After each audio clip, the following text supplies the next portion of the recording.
Welcome to the deep dive. Today, we're going to unpack something a bit different. Not just, how to read like a manual.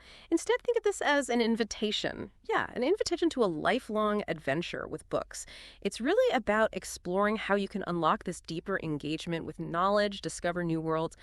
Honestly, it's maybe a shortcut to being truly well informed, not just about stuff, but about, well, learning itself. And I'm really pleased to have someone here who's uniquely qualified to guide us. He's just taken up a pretty pioneering academic post lecture of science and religion at the University of Edinburgh. And it's significant, actually. It's the first position like it for a Muslim scholar focusing on Islam and science in the UK, maybe even the West. Plus, he holds two PhDs, one in science, one in theology. So his perspective on engaging with, complex knowledge is just invaluable. And actually, this whole deep dive, it was his idea, came out of all the questions people ask him about reading. Yeah, thanks for having me. It's great to finally talk about this properly. Because you're right, for months now, people keep asking, how do you manage to read so much? Or what are your secrets? And, well, instead of just giving bits of advice here and there, I thought, why not dedicate a whole deep dive to it, to the sort of philosophy and the practice of reading. It's a skill that, honestly, it changes everything. Oh, I'm so glad you suggested it. And it's funny, we often assume that people who read deeply were just born that way, naturals from day one. But I suspect our stories might challenge that a bit. What about you? What was your relationship with books like, say, when you were younger? It's interesting you ask because my parents always said I was sharp, a sharp kid. But I definitely didn't apply myself. Not really. I mean, I used to actually sleep in class during my A-levels. Then I'd cram like mad for maybe 2 weeks before the exam. Nope. Yeah, and somehow still pull off A-stars. I remember this one parent-teacher meeting, my math teacher. She was just speechless. She'd give me an E in the mock exam, right? Yeah. And then I got an A-star in the real thing. Wow. Yeah, it was a sort of quiet victory amidst, let's just say, a lot of untapped potential back then. I totally get that late bloomer thing. My own story with books was, pretty troubled early on. I actually saw myself as a bit of a failure in my early school years, felt like a really late developer, academically speaking. But alongside that, I had this kind of parallel life going on, almost secret. Privately, I just developed this really intense interest. It just grew organically, Philosophy, political philosophy, Marxism, history, classical music. My parents, bless them, they didn't really notice. Or maybe didn't encourage it much. So it became this super personal thing, almost an obsession. I actually remember genuinely trying to stop reading for 48 hours once, just to see if I could do it. And failed miserably. It felt like I could no more stop reading than stop breathing. Seriously. wow. So it really came from inside you then? Yeah. Completely self-generated? Absolutely. Yeah, and it was very solitary, almost solipsistic is the word, intensely private, self-contained, isolated, really. I vividly remember finishing this huge 600-page scholarly book. It was called Forgery and Counterforgery, and just feeling this profound desolation. Yeah, because I had absolutely no one I could talk to about it, not a soul. And that feeling, that kind of intellectual isolation, that's actually what pushed me eventually to start my YouTube channel during lockdown. I was in a job back then that, funnily enough, gave me loads of downtime for reading. But ultimately, I realized it wasn't feeding that deeper need. So I left. And yeah, my social life changed. I sort of felt like I was self-ostracizing sometimes, but I just knew that meaningful life, the one I found in books, that was worth prioritizing. I completely get that sense of isolation. Yeah. As you get deeper into books, the circle of people you can really connect with on that level, it definitely narrows. My own early path was quite different, though. I came from a serious gaming background. Sega, PlayStation 1, Ah, okay. Yeah, my dream was actually to be a game developer. Yeah. That somehow led me to pick chemical engineering at uni. A bit arbitrary, really.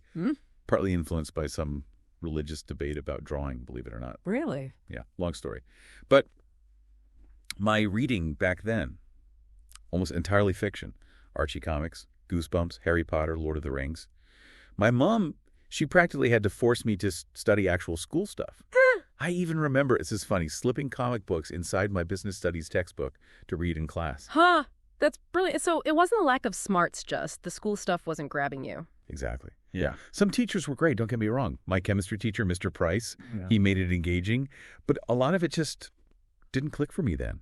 I was genuinely clueless about whole fields of study outside the school subjects. I didn't really understand the difference between politics, philosophy, psychology until I was maybe 21. Wow. But then at university, something just shifted. It's a genuine curiosity just like opened up. Even though I was doing chemical engineering, I started reading physics books on the side. Yeah. Kaku, stuff about time travel. I was even doing the exercises in the textbooks just for fun. Just for fun. Okay, that's dedication. That's when my mind really started to, expand. And there were other things too, like moving from tiny Kuwait to the UK. That vastness, I really stretched my sense of time and space. Yeah. And asking questions about my own Muslim identity, that pushed me to look for deeper answers too. That's when I think I really developed a strong work ethic. Didn't want to let my parents down, They were paying a lot for my education. Yeah, I definitely relate to that insatiable curiosity being the driving force. For me, it's always been about building these like intellectual maps in my head, moving from, say, Western philosophy and theology over to Islamic thought, but always trying to connect it to now, to what's relevant today. And reading, for me, it is time travel, like you said about space, but with time. You read Plato and suddenly you're there, you're feeling ancient Athens, or you tackle these massive figures, these intellectual Everests like Kant or St. Augustine, his Confessions, the first Western autobiography, basically. Right. Or someone like Al-Ghazali, who in the Islamic tradition feels a bit like Augustine, these huge encyclopedic minds. It's just this relentless curiosity that's pulled me along. Sometimes, yeah, other things fell by the wayside, sports, cooking, whatever. That time travel idea, it really hits home. And the space thing, too. I remember when I first moved to the UK from Kuwait. In Kuwait, you could drive pretty much anywhere in 15, 20 minutes max. Then my dad told me a train journey we were taking in the UK would be 2.5 hours. Huh. Culture shock. Totally. My face just dropped. It completely reset my internal clock, my sense of scale. And then discovering poetry, particularly Rumi, wow. He just expanded my mind. He was such a master of metaphors, turning everyday things into these really sharp, profound images. That actually influenced my teaching later on. I try to use analogies a lot to explain complex stuff, partly because of him. Ah, interesting connection. Yeah, and then philosophy came later for me during my PhD, actually, reading Plato's Republic for the first time. Yeah. That was just mind-blowing. Opened up whole new ways of thinking, like the Euthyphro dilemma. Oh, yeah, the classic, is something good because God commands it? Or Exactly. Or does God command it because it's good? Just grappling with those questions, encountering these incredible scholars, reading their original works, that feels like an essential part of living a meaningful life, I think. It seems clear from both our stories that curiosity is just this massive engine for deep reading. But how do we capture that, especially for kids today, for the next generation? How do you nurture that kind of curiosity when, let's be honest, schools often feel so focused on exams? That's such a critical question, isn't it? With my own son, he's 7 now, he became this just ferocious reader. And honestly, I think a huge part of it was just him seeing my wife and me reading all the time. Books are just around. They're normal in our house. The modeling it is key. Hugely important. And we don't try and force specific books on him. We just offer a variety based on what he's into, planets, NASA comics, whatever. But maybe the most powerful thing, just creating an atmosphere at home where you're always talking about ideas, discussing things. That's where real education starts, I think, at home. Yeah. We can't just rely on schools, especially with their focus on exams, to do everything. I couldn't agree more, yeah. My advice would echo that. Find out what a child is genuinely interested in, their passions, and then suggest some really great books that connect to that. But, and this is crucial, let the child lead. Let them take the initiative. And also, something we often overlook, the sheer importance of, wasting time. Wasting time. How do you mean? Just allowing kids leisurely, unstructured time to just explore books. No goals, no deadlines, just messing about with them. That's often where that organic curiosity really takes root and grows. I see. Yeah, creating that space for just natural exploration without pressure. That makes sense. Exactly. Okay, so let's shift gears a bit now. Let's talk about the world we live in, this modern information landscape. It's just saturated, isn't it? Digital, everything. What's the relationship, do you think, between all this modern tech and the kind of deep reading we've been talking about? It feels complex. It really is complex. There's a book, Nicholas Carr's The Shallows, which is really insightful on this. He talks about how the human brain has adapted over time, from oral cultures to book culture, and now to what he calls computing culture. And each shift changes our cognitive skills. Okay. His big worry about this computing phase is the emphasis on multitasking, or what he calls hyper-threading. Hyper-threading. Yeah, like constantly flicking between email, social media, music, maybe a document, all at once. And he argues this could be leading to shorter attention spans. You even see it reflected in media, right? Movie shots getting shorter and shorter, like cuts every 3 seconds sometimes. It perhaps mirrors our difficulty focusing for longer periods. That is fascinating and, yeah, a bit concerning, too. It definitely feels like video is the main currency now for information. My worry there is that all this visual content, if it's all we consume, could potentially kind of hinder our own creativity because it gives us the imaginative landscape passively. Right, it does the work for you. Exactly. Whereas books demand you actively build that world, those images, in your own mind. It's an active reconstruction. Yeah. I mean, for me, studying biblical scholarship totally changed how I first read the Gospels, that initial sort of simple, naive reading. And honestly, I haven't fully got back to what some call a second naivety, being able to read it simply again after taking it apart critically. I see that point. And I do agree that if visual media is your only source, yeah, that could definitely stunt creativity.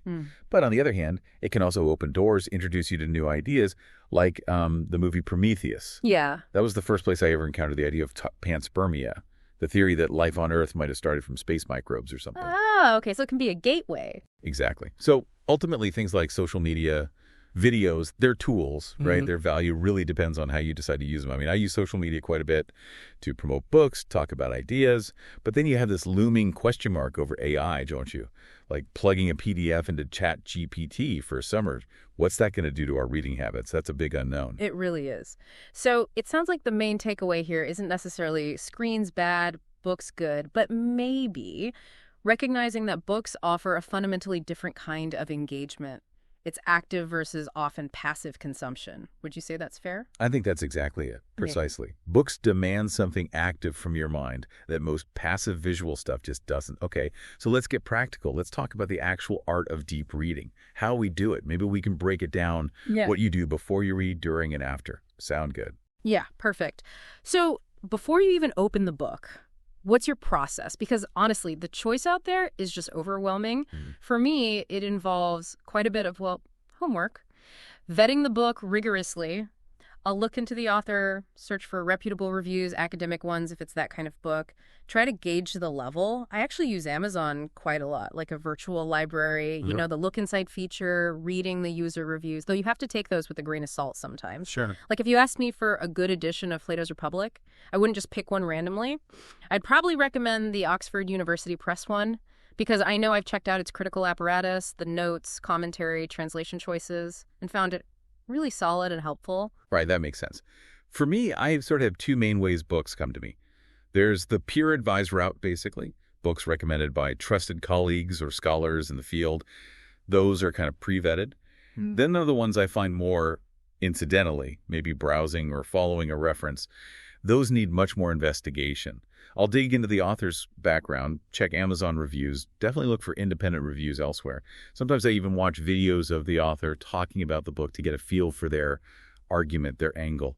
Helps you filter the reviews, too. It's thorough. Yeah, you kind of need to be. Like The Unintended Reformation by Brad Gregory. That was one that came highly recommended, fit my interests perfectly, and it turned out to be incredibly insightful. The vetting paid off. That's a great example. And it highlights another practical issue, just managing the sheer volume of stuff. People are incredibly kind and send me books, which is lovely, but I often have this huge backlog already, things I've specifically chosen to read. It's easy to feel totally overwhelmed, right? Like you can't possibly absorb it all. Oh, absolutely. Though I always think being overwhelmed is probably better than being underwhelmed. But yeah, for anyone listening, having a clear sense of priority is really, really important. You don't want to just flit randomly, especially as, time gets more precious. I actually try to categorize books mentally.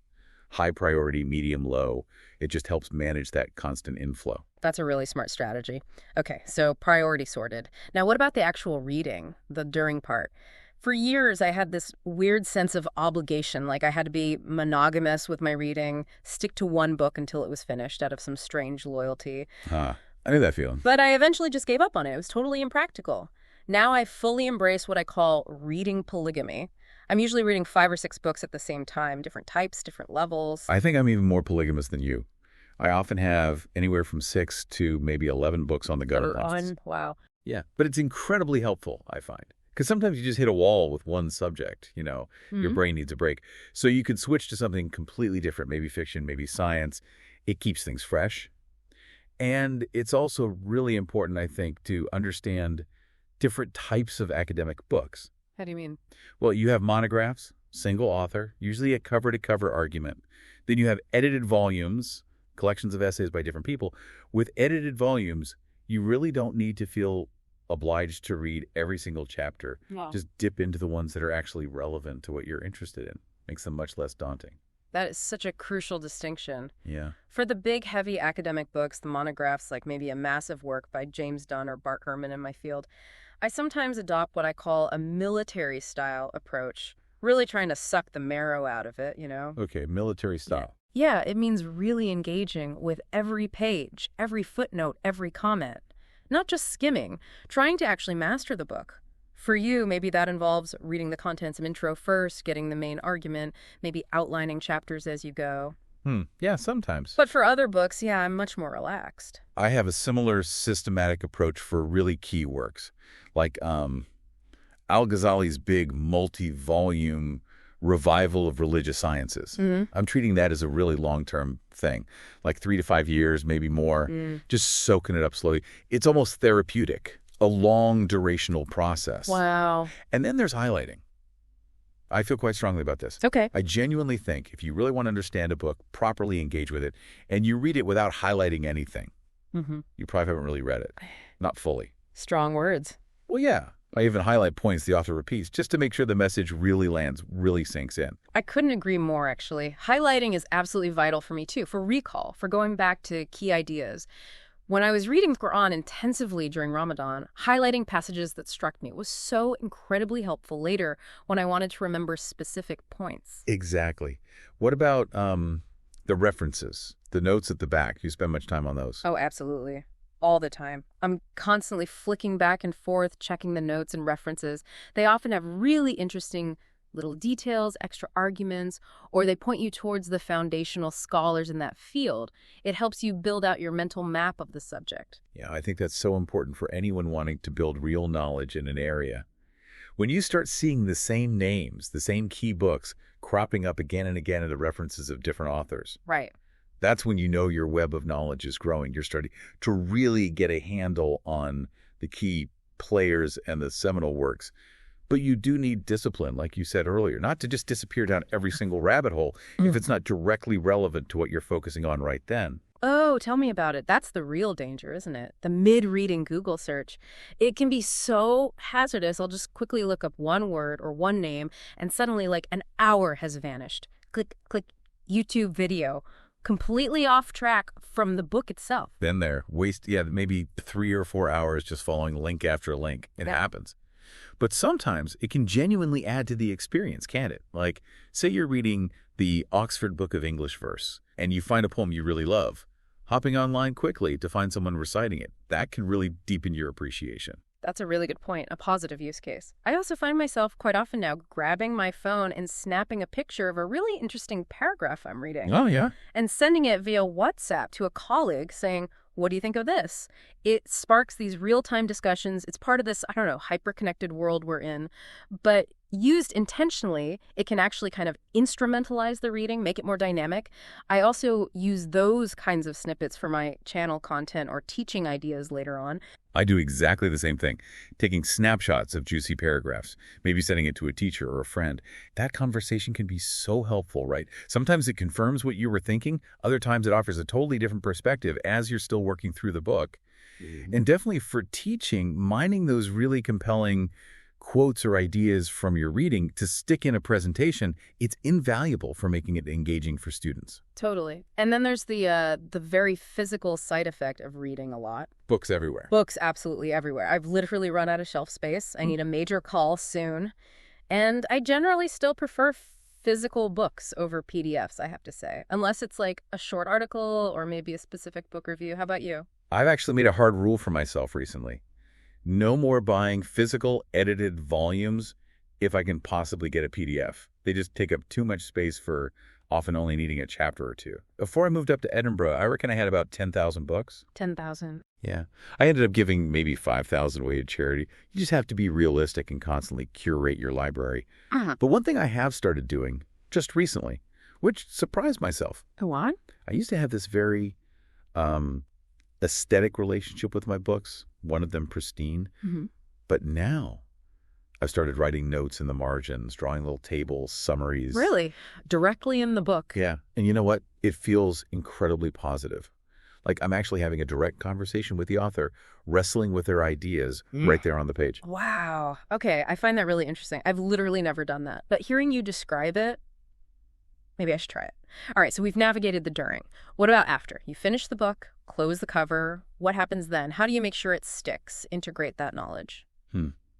For the really profound books, the ones that make a big impact, it's about living with the memory of the book for a while.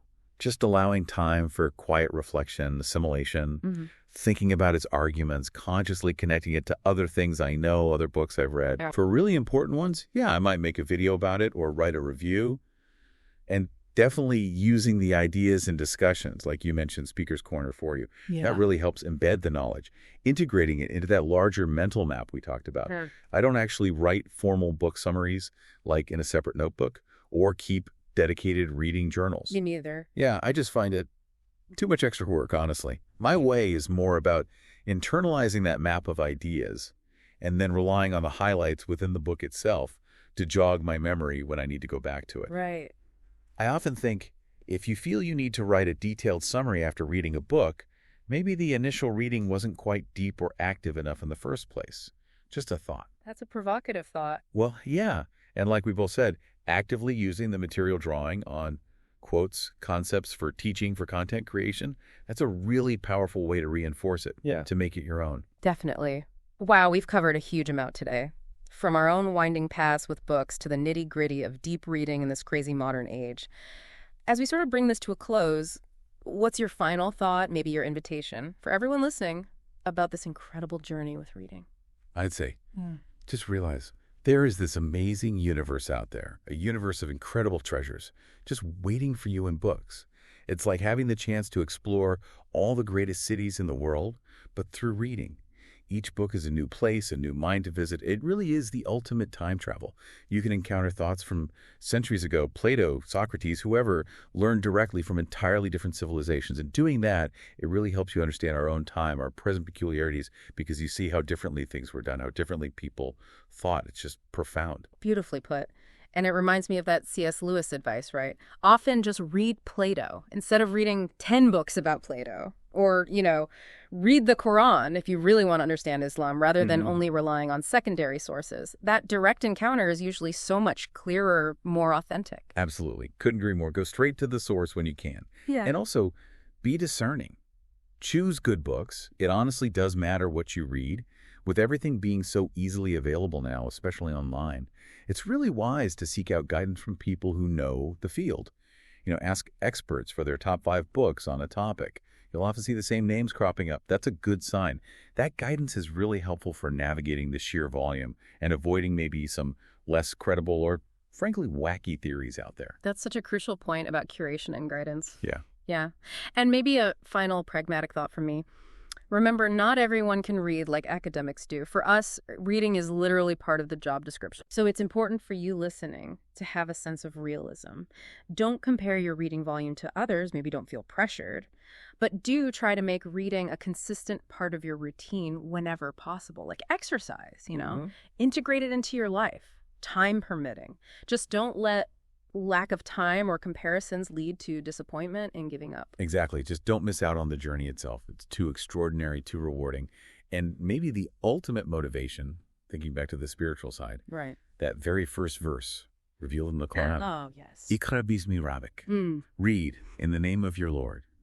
That's just such a powerful, timeless theological push, isn't it? To embark on this journey of discovery and to keep going. That really is a beautiful and incredibly powerful place to end. Thank you so much for sharing all these insights today. It's been, well, more than just a discussion about reading. It feels like guidance for a richer life. My pleasure entirely. It's been great.